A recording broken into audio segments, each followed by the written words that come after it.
This will work.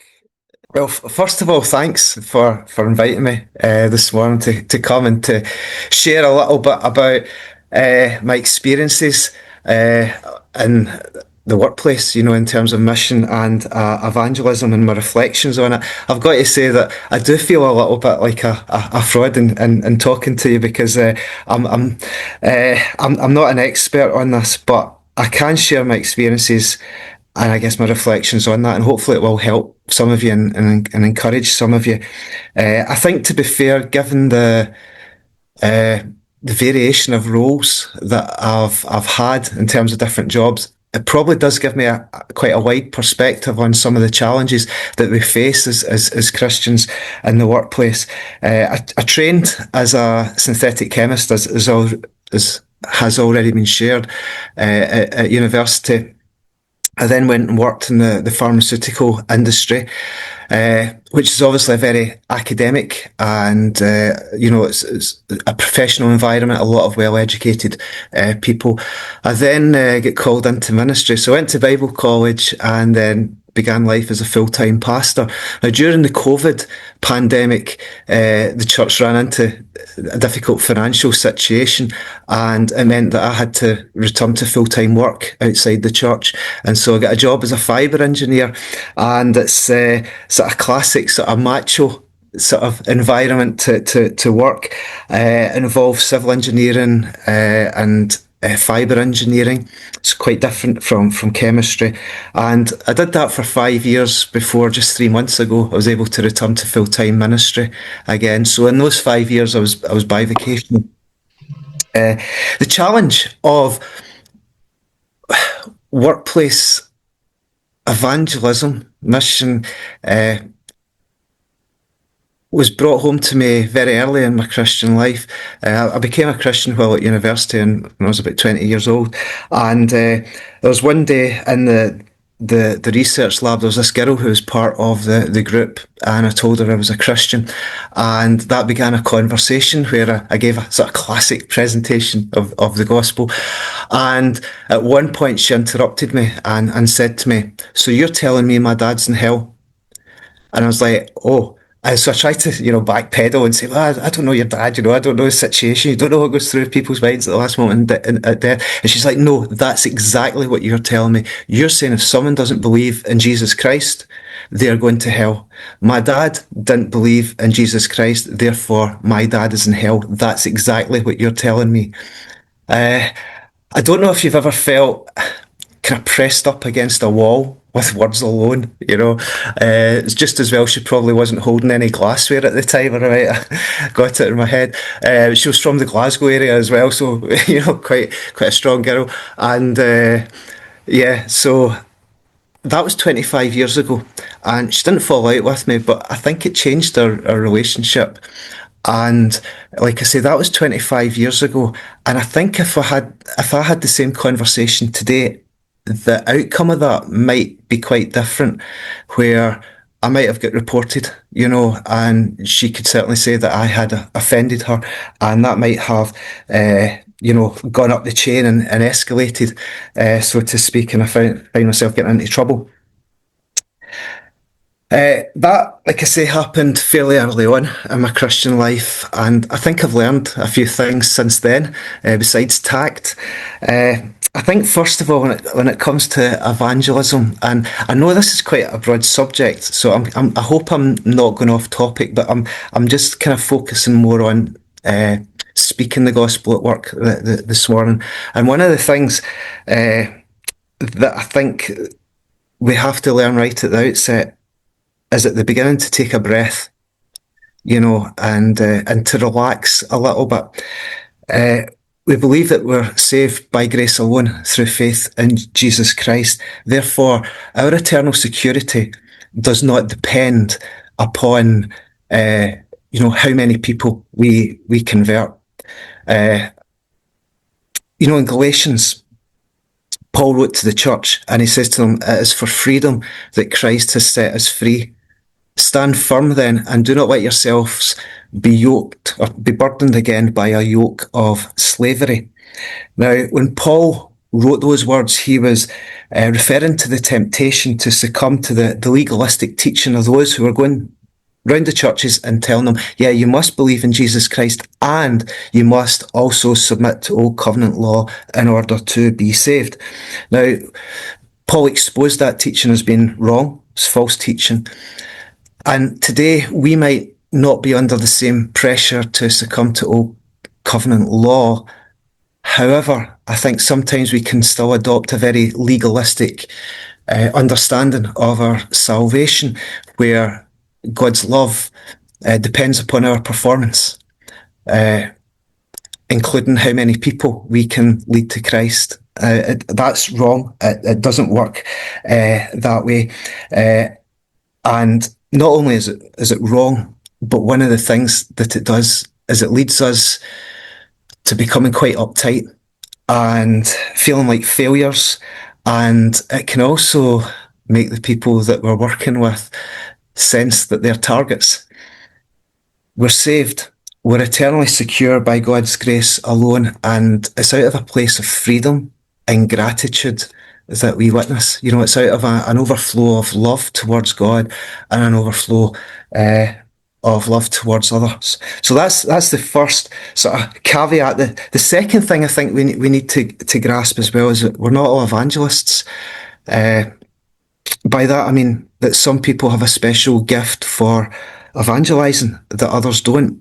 So when we look at Ephesians, for instance, we're told it was he who gave some to be apostles, some to be prophets, some to be evangelists, and some to be pastors and teachers, to prepare God's people for works of service, so that the body of Christ may be built up.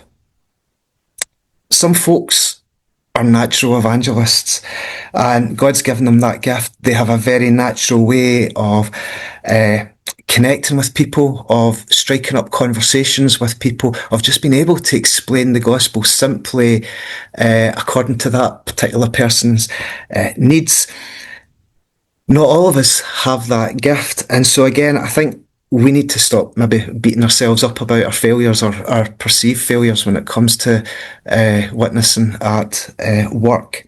However, all that being said, we are called to be witnesses. Isaiah says, you are my witnesses. And the reason that we remain in this world is to be witnesses, living for God and sharing Christ wherever he has placed us. And he has placed us in the particular place in which we work. So that workplace is our mission field. It's not an easy mission field. Besides the inner fear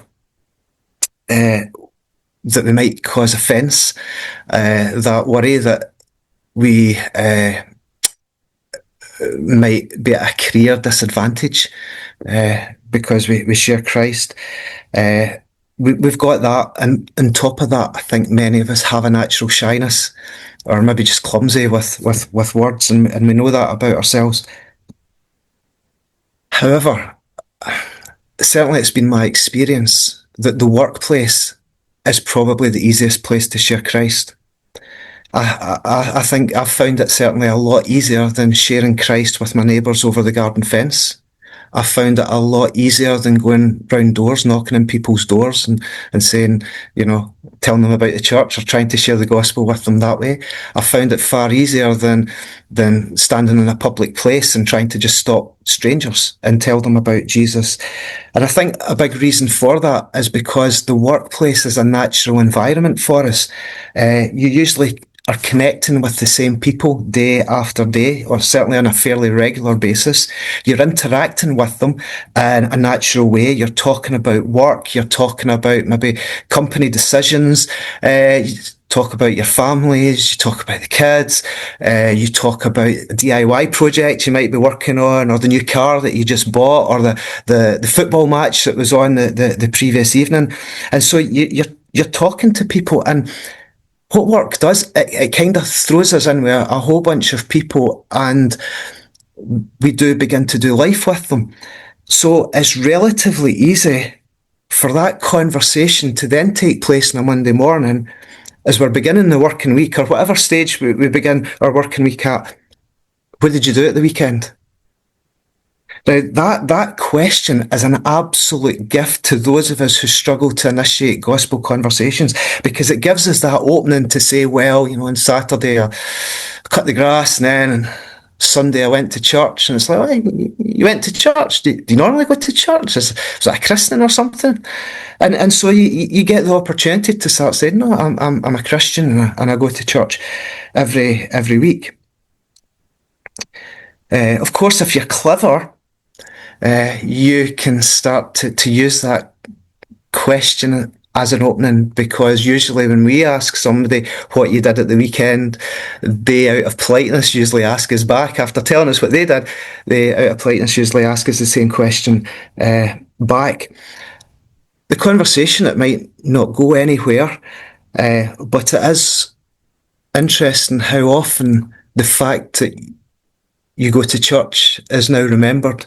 And so maybe a couple of weeks later, the conversation may go something like, what did you do at the weekend? Did you go to that church of yours again? And again, that conversation then begins, what was your pastor talking about this week? That kind of thing. Doing the fibre work, one of the guys one Wednesday gave me a lift home, and as he was dropping me off, he says to me, so what are you up to tonight? And I told him, well, we have church home group on a Wednesday. And just about every Wednesday after that, during the day, he'd ask me, so is it home group tonight? So what are you talking about tonight? What's the subject you are looking at? And so, it kept that conversation going. And it was a conversation as well, which had begun without me even initiating it, which, is always good, although, that presents challenges in itself, in a gospel conversation begins without you actually initiating it, because sometimes, at work, we're not always in the zone, we're not always in that frame of mind. We've maybe been, we've been wrapped up in our work, maybe things are going wrong, we're under pressure, maybe we've just fallen out with someone, and next minute someone's asking us, if we're going to church, and you think, oh, you try and put on the whole holy thing, and yeah, I'm at peace, and all the rest of it. So that does have that particular challenge.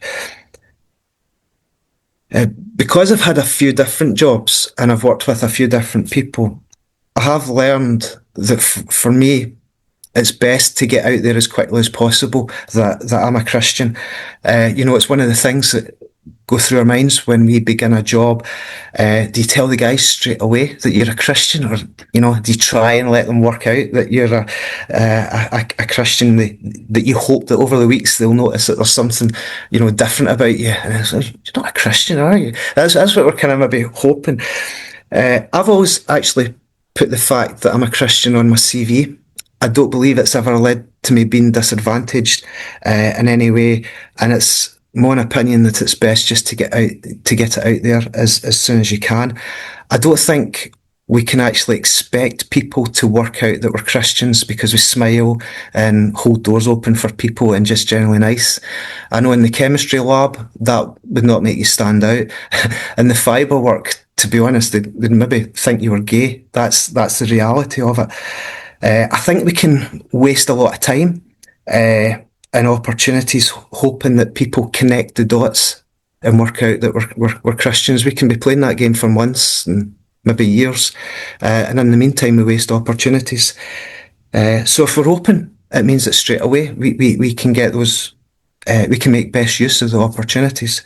One of the things about working in the research lab is that we used to have the radio on in the background, and quite often, most weeks, something would be spoken about on the radio or discussed, and it would cause somebody in the lab to turn round to me and ask what my opinion was on it. What do the Christians think about that? What would your pastor say about that? And so it wasn't always an easy question to answer, but what it did is it kept very much in the front of our consciences. The guy standing at the fume cupboard over there actually believes in the death and resurrection of Jesus Christ. So there was always opportunities for sharing something of the gospel, which takes me on to my fourth point about knowing your working environment. First Chronicles 12, it talks about the men of Issachar who knew their times. And I think it's wise for us to know our times and our culture, particularly our workplace culture, because different workplaces have different workplace cultures, and therefore they present different challenges to us sharing something of the gospel. So, for instance, in the area of biological sciences, I worked with a lot of biologists. It can be particularly difficult because there can almost be a culture of militant atheism. Colleagues can openly scoff at you for believing in God or look down on you. I did have somebody calling me an effing stupid idiot, who's from sort of biological sciences because I was a Christian. In chemistry, I never sensed that. Colleagues got it when you said to them that when you were building molecules, it was like you were playing with God's Lego. I don't think I ever get any hostility. I believe I was never disadvantaged. Also found that the conversations in academia and the pharmaceutical industry quite often were around sort of intellectual things, philosophical discussions. So it was about evolution, science, and belief in God and whatnot. Not just that, but it was those kind of conversations. In the academic setting, there was always time. You could actually spend a couple of hours in the afternoon chatting to somebody and didn't really raise an eyebrow. Whereas in industry, in the pharmaceutical industry, there was time pressures. You didn't have that time to do that. There wasn't the same level of interest because people were just wanting to do their jobs and go home. So they're not wanting to talk for hours and hours about something. And the other thing you could do is, if you're chatting about a particular subject, you could maybe give them, the latest John Lennox book or the latest Alistair McGrath book or, something like that, David Robertson Ask book, that kind of thing. The fibre work was completely different. Many of the guys I worked with were rough and ready types. When I first started working, I actually was prepared mentally to be ridiculed for being a Christian. But generally speaking, the guys were far more open to the gospel and spiritual conversations than I've ever experienced anywhere else.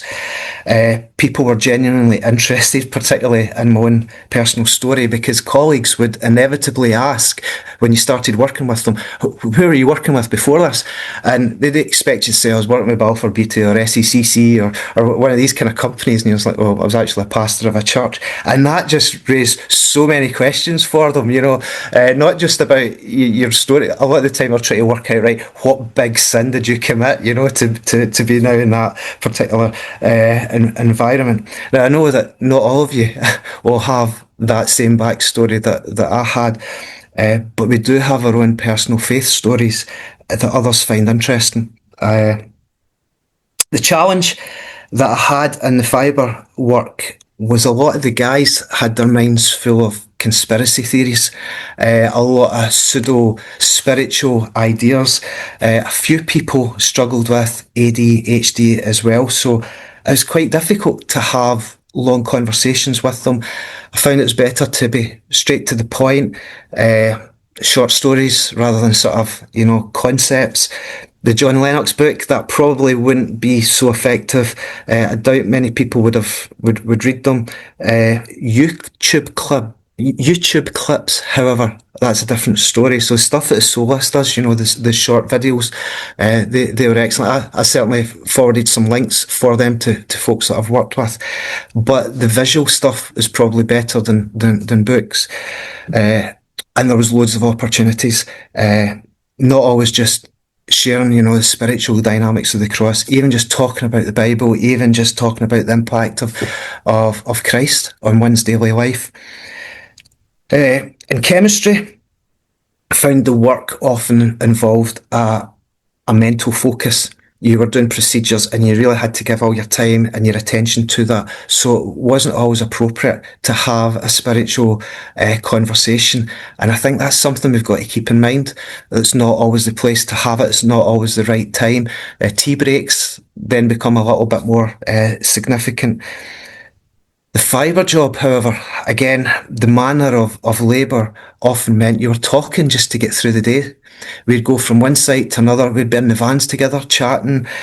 Sometimes we had to work away from home as well, so we'd go down to Chester or up to Inverness or places to do some work. And the evenings, particularly, were occasions when I used to get grilled, 100 questions, like, how could you believe this? Then we'd start chatting, sort of thing. There was one situation where we were working up at Inverness. There was a group of 5 or 6 of us staying at this Airbnb, and we had a couple of contractors working with us. And as we were eating in the kitchen, one of them, when they found out that I was a bi-vocational pastor, he just had absolute loads of questions for me, sincere questions. And interestingly, the guy that he worked with, his buddy, he got up and walked away after a couple of them, just saying he's not interested in having that conversation at all.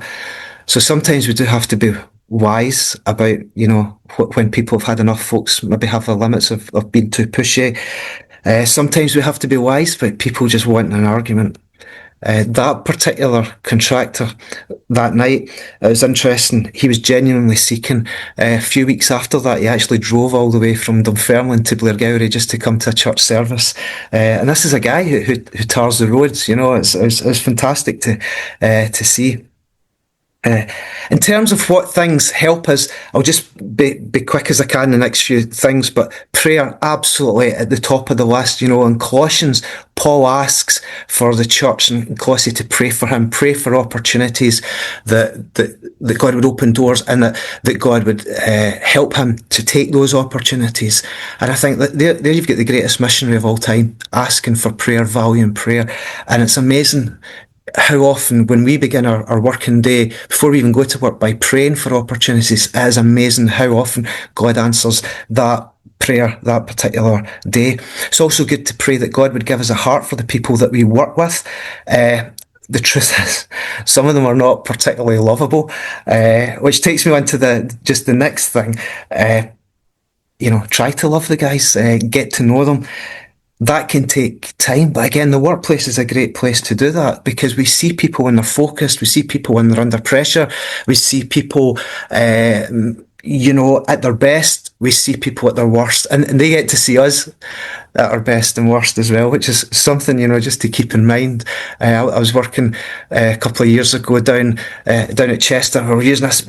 It's called a mole, a really heavy piece of equipment, and I dropped it. My finger got trapped between that and the tarmac, and I went, oh, well, it was more dramatic than that. I pulled my hand away, and I'm like, and one of the guys standing there, he says, "You all right?" And then he just started to burst out laughing. He says, "Now I know you're a Christian." He says, "Admit it, you're wanting to swear there, but you didn't." And so they get to see us at our best and worst as well. But take time to get to know the guys we're working with. Take an interest in them as people, not just in targets of conversion. Not every conversation has to be deep and meaningful or heavy and serious. It's good that we laugh about things, laugh about things going wrong sometimes. Good to chat about frivolous things. Again, talk about football, latest music, latest film that's out, the car someone's just bought, or whatever it is. If that's important to people, it does help us connect with them. Can also be good to socialise with them from time to time. Not many folks enjoy the work nights out, but I've found that going on them helps me to connect with people. You don't need to have 12 pints. You don't need to stay all night. It's good to discern, when to draw a line and go home. After a while, they might have had too much to drink, or maybe they've smoked something or snorted something, but they do remember you being there, and they do remember that you made the effort with them. And even just how you go about the work itself, treating folks with respect, how you deal with the workplace dynamics, the workplace politics, not just working hard, but treating people fairly, having integrity, not being a gossip, not being a telltale, reporting every minor misdemeanour of somebody that we're working with. All that helps us to build up trust and the respect of our colleagues. And why does all that matter? Well, it matters because when you've been upfront about being a Christian, when you've been there with them, in the trenches, so to speak, sharing your faith, living out your faith, when they're seeing that you're part of the team and taking an interest in them, it just makes inviting them to something like a church service all the more natural. It just flows from the relationship that we've already built. And it's good to invite folks to church. Carol services are absolutely fantastic things. So easy to invite folks to a carol service. Other things, we at the church, we had a curry night where we got Andy Bannister to come to a men's curry night. 8 of the guys at work said they would come. 8 of them. Do you know, only 2 of them turned up, and one of them was a girl at a men's curry night. But the thing that was slightly disappointing. But we can only do what we can do, you know, and ultimately we can't make Christians. You know, it's God that changes the heart. It also means as well, because we've got that relationship, you know, in tough times for them, when they're needing support, they might just come to you. One morning, there was a guy that turned up for work and just said, you know, he's struggling. I think it was a mental health problem that particular day. He says he was struggling. And he just asked me, will you pray for me? And I says to him, yeah. And I actually took him aside and I prayed for him there and then. There was another time where I had a conversation with somebody who opened up about the severe guilt that they were carrying over a friend's suicide. There was another guy who we were working with who he wasn't that long out of prison, and he was going home that night to attack someone because this person had sold his daughter alcohol. And, you know, on the way home, I was able to kind of calm him down, saying, you know, if you get yourself banged up again, you're not going to be much help to your daughter, you know, you're not going to be around. So the fact is, taking time to build those relationships, to take an interest in people, to talk about the frivolous things, means that you're actually in a place where they listen to you and listen to what you say. I know I've shared a lot of things there. It's kind of gone at 100 mile an hour. I'm trying my hardest not to override my time. You might have completely different challenges in your workplace. One of the last things that came up at mine was there was a Muslim came in, quite a strong Muslim guy, and it was interesting just to see how that changed the workplace dynamic and how one guy in particular started playing us off one another, which was interesting. And that might be something that you can relate to. But the thing is, we've all got different challenges, and that's okay because our God's a big God and he works in different ways. He is not confined to one way of working. But the key thing is just that we look to him. You know, we trust him, we seek his direction and we follow it, and we be brave and be witnesses. So I did have some questions. I don't know if there's time or not to share them.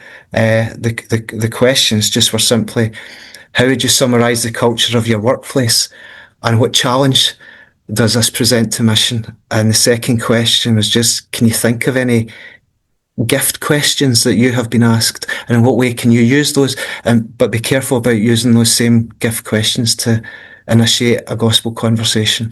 So it's a couple of questions maybe to think about. Twinkle.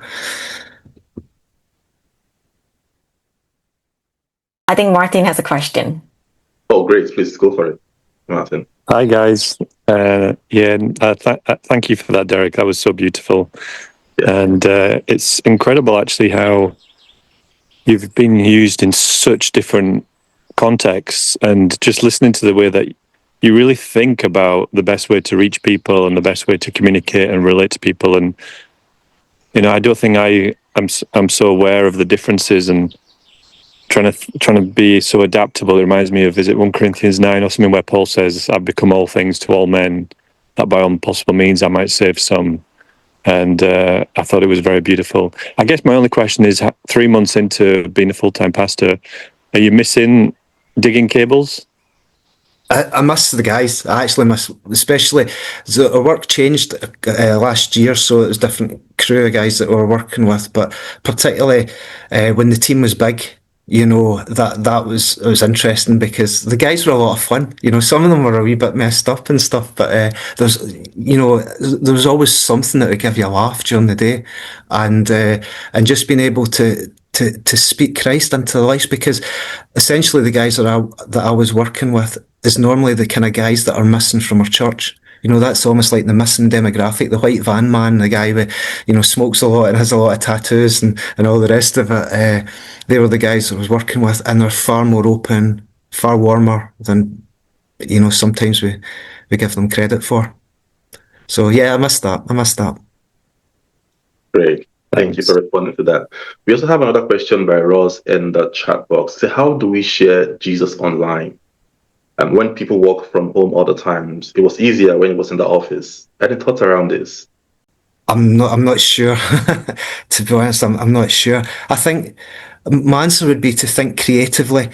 So one of the things that I did is I started a workplace blog, and in truthfulness, it was me squeezing lemons to make lemonade. Trying to make the best out of the situation, because at first certainly it wasn't ideal, my situation. However, the workplace blog actually was really helpful, and one of the things I started doing was actually asking the folks at work to get them to read it. I was asking them, to what subjects. So we went for a works night out, and we're walking from one pub to another, and I told them I had a blog, and they're like, "Oh, what, are you going to write a blog about tonight?" And so I did. I wrote a blog post about taste and see that the Lord is good, because we had sushi that night. It was the first time I had sushi, so I worked that into it, and it got people engaging with the blog. However, what I noticed was, in that particular group of people, a vlog would have been better than a blog, and it took me a couple of years to work that out. The guys just weren't interested in reading 1,000 words. It'd been much easier to just do a 3-minute video or something like that. But yeah, maybe that sort of thing. But the key thing is just be creative. That's what I'd say. Think through how you could engage. Yeah. Amazing testimony there. Thank you so much. At some point I had Christian on my LinkedIn bio, and I'm like, I looked up a couple of guys. I'm like, we did write it, and I did write it. So I took it off. So I feel really motivated to get that back up there again. But really, thank you for that. I think just before we move on to the next program of the day, there was one scripture he posted out there, which I think we should just take time to read through. He said, that's Galatians chapter 5, verse 1. It says, stand firm, and do not let yourself be burdened again by the yoke of slavery. That's a very powerful scripture. If we spend some time praying about it, I'm sure that God will give us some revelation around that. So we'll just move on to the next event.